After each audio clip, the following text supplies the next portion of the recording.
$6. That was how much money I found inside my trash can that morning. It was not a crumpled bill. It was half a watermelon.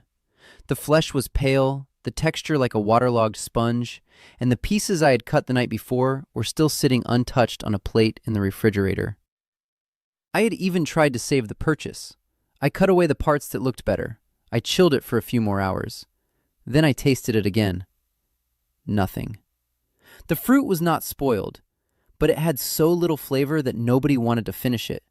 In the end, nearly half of it was thrown away. That was when I realized that a bad purchase never costs only the amount printed on the price tag.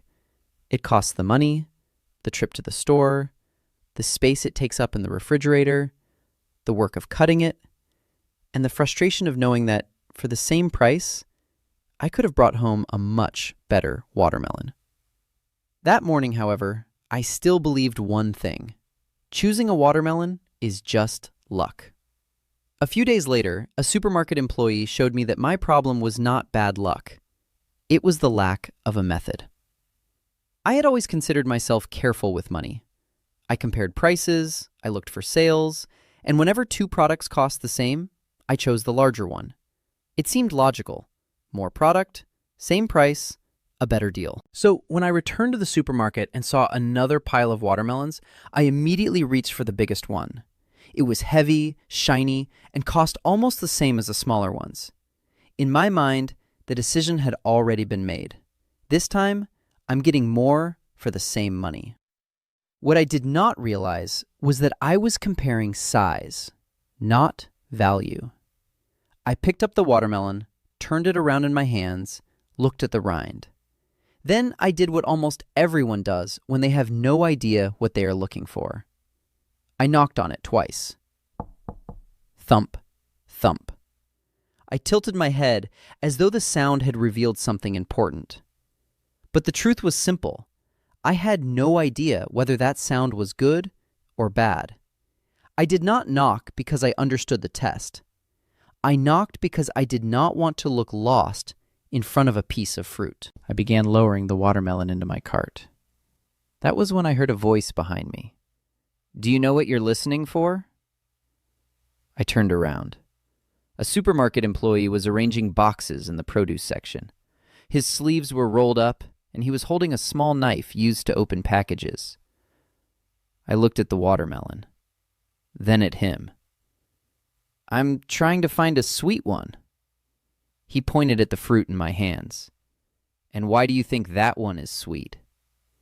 I could not think of an answer, so I used the only argument I had. "It's the biggest."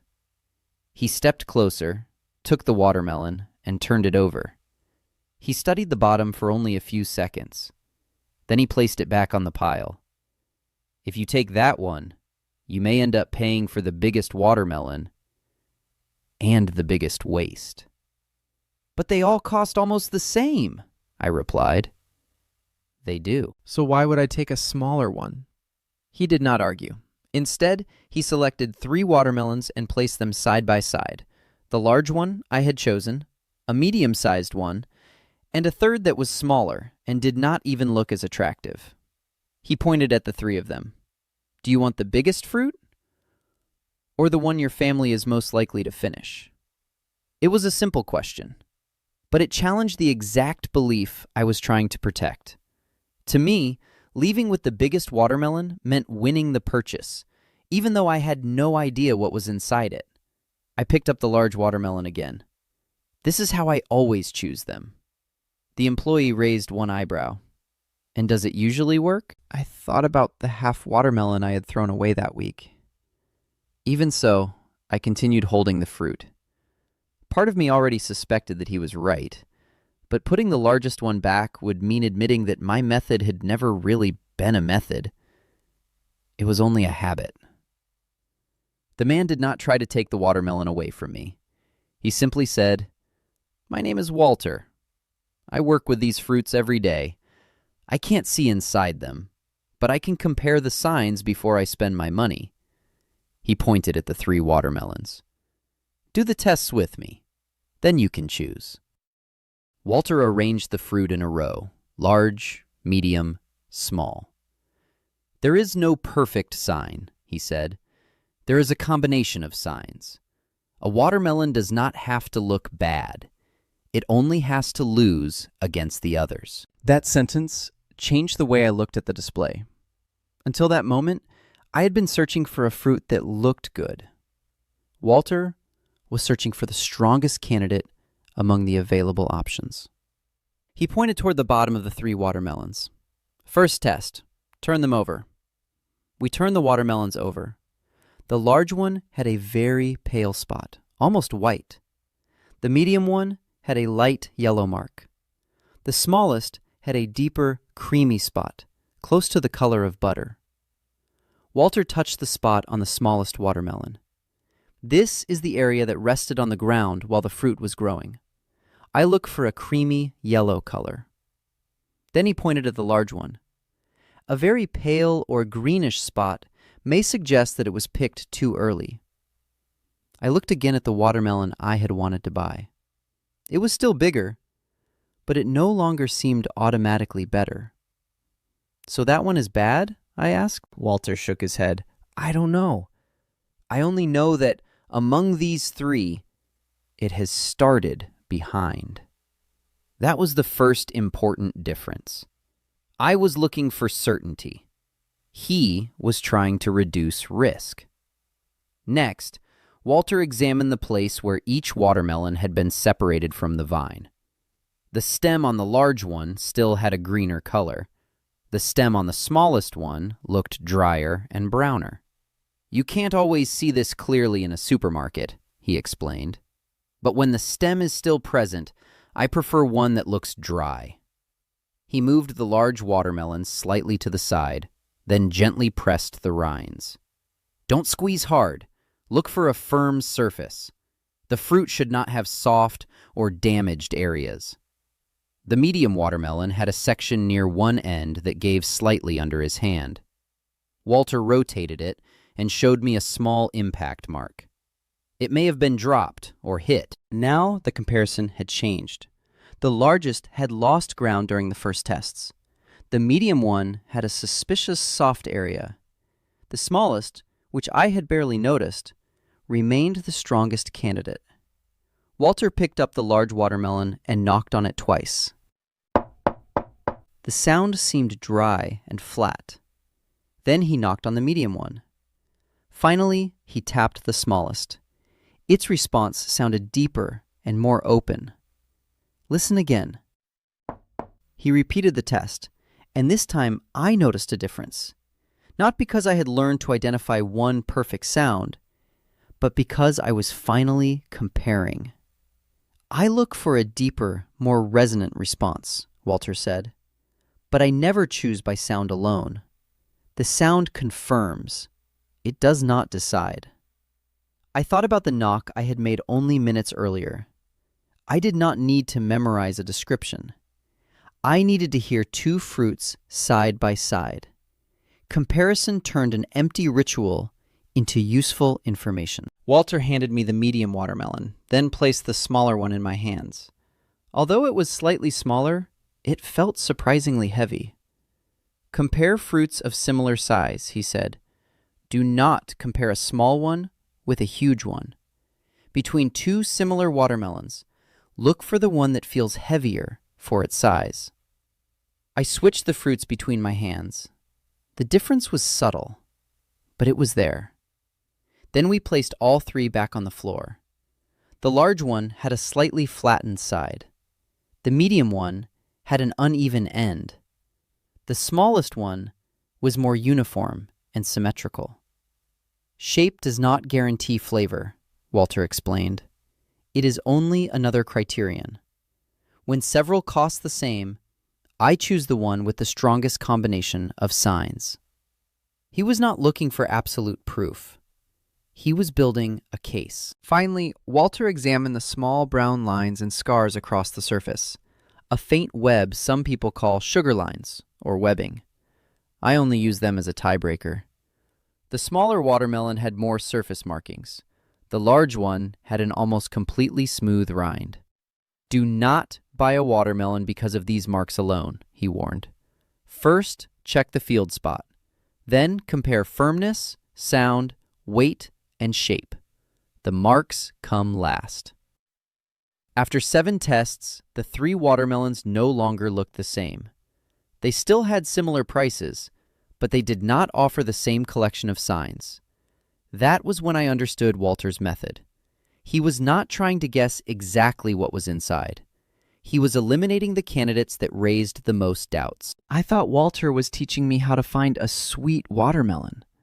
But there was an economic lesson hidden inside the comparison. 2 watermelons may cost the same amount. One may be eaten down to the last piece.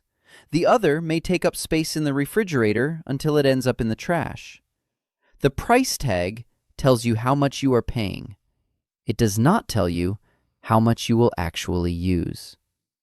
Walter placed his hands inside the pockets of his apron. A cheap product that ends up in the trash is not a bargain. I thought about the watermelon I had thrown away. I thought about the size that had convinced me to buy it. Some purchases look economical while they are sitting inside the cart. They only become expensive when we discover how little of them we can actually use. Walter stepped back. Now choose. The answer seemed obvious. The smallest watermelon had collected the strongest signs. Even so, my eyes kept returning to the largest. It still offered an immediate feeling of getting a better deal, more volume, more presence, more visible fruit for the same amount of money. That was when I recognized the real conflict. I did not choose the largest watermelon because I knew it was better. I chose it because it made me feel economical before I had discovered whether it was worth anything. The difficult part was not identifying the strongest candidate. It was accepting that I might leave the supermarket with the smaller one. I picked up the smaller watermelon and turned it over one more time. A creamy, yellow field spot.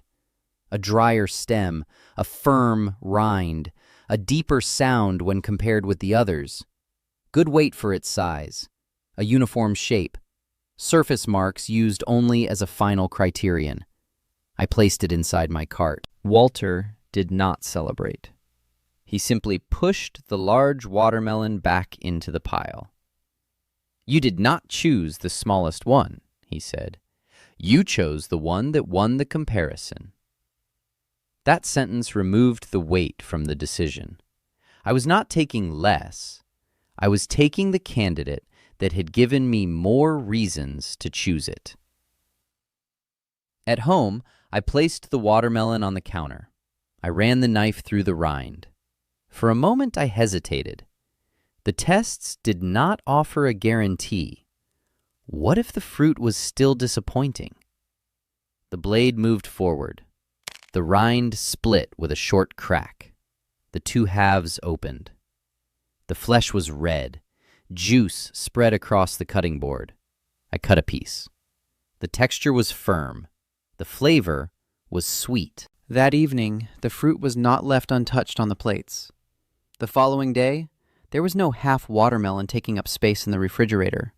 Only a few pieces and the empty rinds remained. It was not proof that the tests would never fail. It was proof that comparison had worked better than grabbing the biggest one and hoping for luck. The next time I went shopping, I stopped in front of the watermelon display again. This time, I did not immediately reach for the largest one. I selected 3, turned each one over, compared the field spots, examined the stems, ran my hands over the rinds, listened to the sounds, compared the weight, looked at the shapes. Beside me, another customer picked up a large watermelon. He knocked on it twice, then tilted his head as though the fruit had given him an answer. I recognized the gesture. It was exactly what I used to do. I did not laugh at him.